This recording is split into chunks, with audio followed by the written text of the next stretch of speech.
Kyrie Irving, Seth Curry at dating player ng Lakers, yan ang ating pag-uusapan. Final seconds. Bryant for the win. Bang! Grabe ang karisma ni Kyrie Irving. Dahil ayon pa sa lumabas na report na ito daw si Kyrie ay ni-recruit itong si Klay Thompson sa Dallas Mavericks sa kabila ng interest ni LeBron dito kay Klay. Lumalabas mga idol na mas pinili ni Klay Thompson ang sumama dito kay Kyrie Irving sa Dallas Mavericks. Alam naman natin na bukod sa mga laban nila noon sa NBA Finals, ay magkasama na rin noon itong sila Kyrie at Klay Thompson para sa Team USA. Kaya kung bagay meron na rin silang naging pagsasama noon pa man. Isa pa ay baka umiiwas din itong si Klay Thompson sa pressure na maaaring makuha niya kapag sumali siya sa Los Angeles Lakers. Lalo at alam natin na last season ay nag-struggle itong si Klay dito sa Golden State Warriors. Kaya kung mapupunta siya sa kupunan kagaya ng Dallas Mavericks, ay makakapag-focus ito ng mabuti at possible niya muling patunayan na isa pa rin si Klay sa mga best shooter sa NBA history. Sa ngayon ay may lumabas na isang video na kung saan ay nagwo-workout na raw ito sa Dallas Mavericks.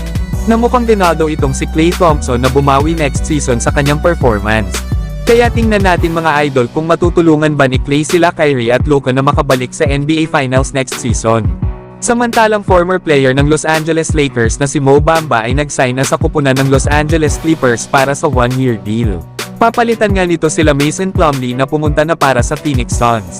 Habang si Daniel Theis na isa ng free agent ay possible nang mag-sign sa ibang kupunan. Kaya naman ay makakasama ni Ivica Zubac itong si Mo Bamba sa center position bilang backup center. Isa nga itong mahusay na defender na may shooting din sa labas.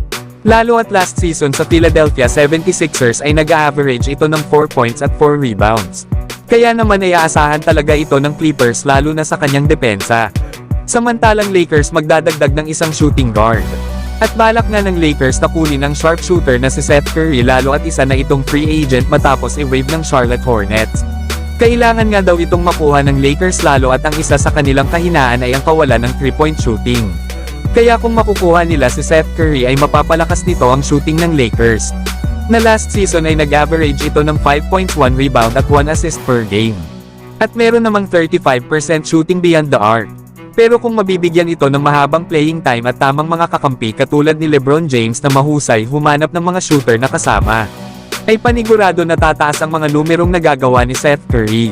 Pero kayo mga idol, gusto nyo ba na makuha ng Lakers si Seth Curry?